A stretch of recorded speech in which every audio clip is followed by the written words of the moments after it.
Shane, last time you were in Beijing, you were with Westlife on the Greatest Hits tour. So now, how does it feel that you are traveling around the world without the boys this time?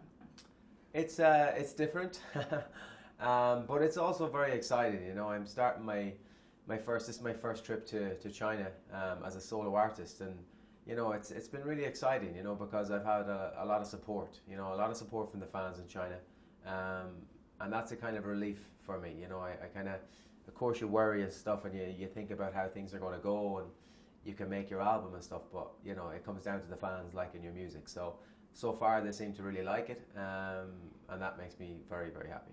Well, let's talk about your new album, You and Me. There's a lot of up-tempo, folky vibe in it, and I read that you actually spent some time in Nashville recording some of the songs on the album. Is that where the country music influence came from? Yeah, well, I've always liked country music growing up, and folk music, obviously being Irish, is kind of in my blood, you know. So I think, yeah, I think Nashville was a huge part of that. I wanted to try and make a really good pop album, but I also wanted to have something that was, you know, a bit different to Westlife too, something a bit fresh and a bit unique, to capture people's attention a bit. And I think I did that, you know. Obviously Westlife done a lot of ballads, and my first couple of singles are up-tempo, they're mid-tempo, so I wanted to try and, I suppose, capture people's attention a little bit. And I think it did that, you know, and there's still ballads on my album, you know, some great ballads on there. But yeah, I think every time I went in to write a song, you know, the musicians I write with or whatever, they're like, let's do an up-tempo, you know. So, you know, it's what happened, and it's the way it is, and I'm very proud of the album. It's a really good start, I think. When we take a look at the boy bands these days, JLS, One Direction, and The Wanted, we kind of know that the trend is more about dance, electro sound these days. So do you still believe in the power of ballads? Because that's what you were best at. Yeah, 100%. You know, I think, you know, when I look back, you know, on making this album, you know, I wish I nearly done more ballads, you know. But, you know, it was the way the album went, and it was something, you know, I was in a very, I suppose, a different place after the band. I was quite worried, I was quite scared about the future, and I wanted to kind of do something that made me feel uplifted, maybe feel happy. And you know, up-tempo music does that. But for me, I love to sing a ballad. There's nothing stronger than singing a powerful ballad, especially for your voice. It shows off your voice the best to its ability. And I like singing them on stage. You know, there's a real connection with fans when you sing a ballad compared to singing up-tempo. Up-tempo is more fun, but a ballad can really touch somebody's heart and really capture their attention, and you know, you have that connection that no other kind of song has. So I would continue to record big ballads, you know, maybe, you know, obviously I'm already going to start my second album soon, so I think it's something that I want to focus on and try and find that real killer song, you know, that everybody looks for. You know, and it is, ballads are amazing. Well, many top songwriters were recruited to write for Westlife, but now that you have co-written all the songs on your album, so how important is it that you are involved in the creation of a record on a songwriting basis? I think it's important. It's not the most important thing. I don't think, for me, it just happened to happen on this album.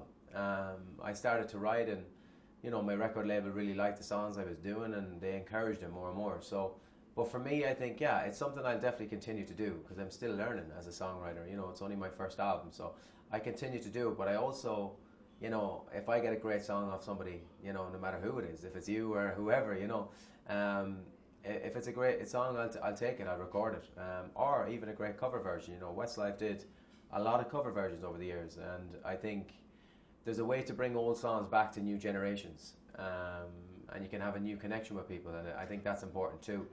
And it's something I will do. You know, I want to do my own songs, I want to do other people's songs, and you know, maybe some covers too. I think it's something, especially for the Asian fans. I think especially in China, they love hearing old songs being redone, and I've really realised that even on this trip, you know. So you know, it's something that I definitely will do very, very soon, I think, because you know, you have to give your fans variety. You have to give them some new stuff, some old stuff redone, you know, and things like that. And I think it's important to do that, because that's who I am. That's who my history is. Westlife is, we had some great songs written by people, but also great cover versions, and I think I'm not going to lose sight of that fact.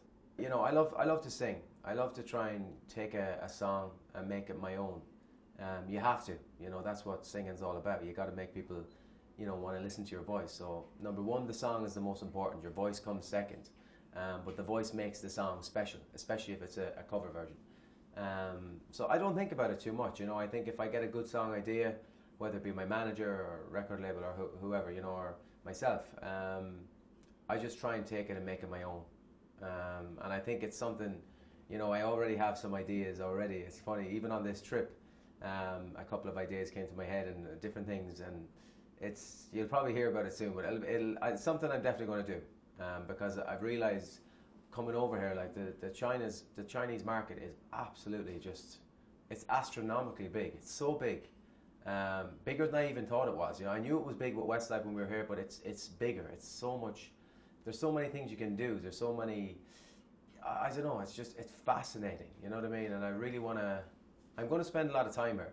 You know, you're going to be seeing quite a lot of me in the next couple of years. You might get sick of me, but I want to come back here a lot because I really want to give myself the best chance to break into the Chinese market as big as I can.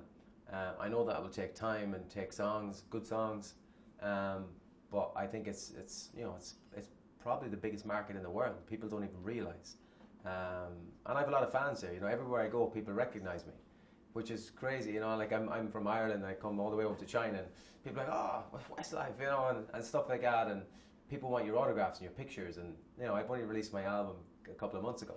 You know, so I'm famous obviously over here because of Westlife. So that's already opened up the door. So I need to follow that through now with great songs, you know, with this album, my new songs, and then further songs down the line and covers or whatever it may be. I really want to give this a real good chance. And I think it started in the right direction, but it's early days. You know, you gotta wait and see what happens. Well, obviously people are expecting you to become the next biggest pop act from Ireland since Ronan Keating, and your manager Louie Walsh once said to the press that he sees your potential to go as big as Michael Bublé.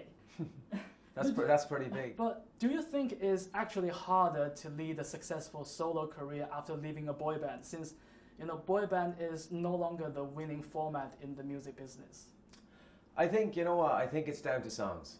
I think it's always about songs. I think, you know, if you've got the right songs, no matter what band you're in or what talent show you came from or whatever it may be, I think it always comes down to songs. So if I have really, really good songs and keep releasing, and it's not just one, you need to release 4, 5, 6 songs back to back, and you need to have at least 2 or 3 of them really big songs. I think if you do that and work really hard, you can be successful. I don't know where my life is going right now. I'm very happy to be here now, and I hope to be coming back a lot more. But I'm going to give it every chance to be successful here, and I think it still comes down to songs. But it's not easy. Coming out of a band, people might think it's easier to make it. It's actually more difficult because you get compared to the success of the band. So I have to try and forget about that and focus on how I build my career. You know, Shane Filan is a new name. Nobody knows it yet. They know Shane Westlife, you know, and that takes a lot of time, and you got to do interviews, you got to, you know, go on TV shows, whatever it may be, magazines, but you got to be here, you got to travel here. So yeah, I think if you have a great song and you work hard, anything is possible. Well, you stay with your manager Louie Walsh, and obviously he has a lot of faith in you. So what's the chemistry like between you two, and has that changed in the post-Westlife era? I think we've even become more honest with each other and closer to each other as people. Louie is very, very, you know, he's 15 years been my manager. I trust him 1000%, but he believes in me a lot, you know, and he sees potential, and he knows he got to work hard and things take time. So I think, you know, both of us are patient, both of us, you know, we argue, we disagree, we lots of times, you know, stuff, and we get more and more honest with each other now, because it's not like when you're in a band, you have discussions within the band and disagreements and different things happen obviously all the time. But when you're on your own, it's you kind of disagree, you can't really disagree with yourself. So I need to get his advice a lot more, and ask him his opinion a lot more. And sometimes we will disagree, but I think most of the time we always come to a great resolution, and we get on very well. You know, we're very truthful to each other, and yeah, he's a great guy. Well, tell us about your upcoming tour in the Chinese mainland. I heard that you're going to 5 cities. Yeah. That is a huge tour, given that China is geographically huge. But could it be a risky move at the stage of your career? I don't know. To be doing it's a good question. We'll have to wait and see. I think because of the history over here at Westlife, I think the promoters have had faith in me to put on a tour. I'm not going to ask to put on a tour if I don't think it'll sell tickets. It's not up to me. It's up to my kind of promoters and advisors and stuff. It is very exciting, the fact that I'm doing 5 cities, and it's one of those things you gotta just try and go out there and see and prove yourself. I think I'm going to go to these cities, and it might be a few thousand people at the concerts. I don't know. It depends. But then if it is 3,000 or 4,000 people, I'm going to show them a really good show. And they're going to tell all their friends, and hopefully I'll come back in a year's time and do a bigger show. You gotta work harder. You gotta try your best.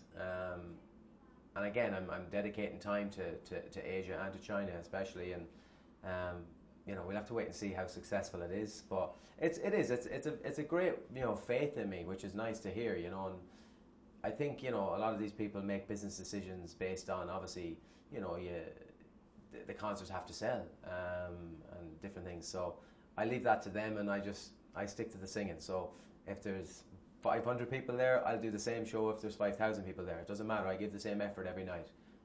So we'll have to wait and see. But I'm very excited about it. I'm doing my first ever Asian tour like less than a year after my first album.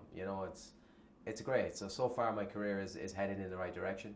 And I'm in China doing a tour, which it's pretty cool.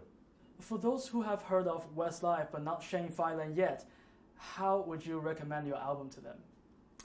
I think my album is it's a great pop album. I think it's good feel, good music, great melodies. The lyrics are very, they're very special to me. They're all true stories. Every song is a true story about my life or about my relationship with my wife, and a lot of them are love stories and love songs. There's great ballads on there as well. If you like Westlife songs, there's some great songs on there that are similar to Westlife. But again, it's slightly different too. I had to have something that was slightly different. But yeah, I think it's a great start to my first solo album. But it's up to the fans to decide. It's not up to me. I like it, but it's more important if they like it. Right. Thank you for your time. Thank you very much. Thank you. See you again. You have to come to the concert in September. I will.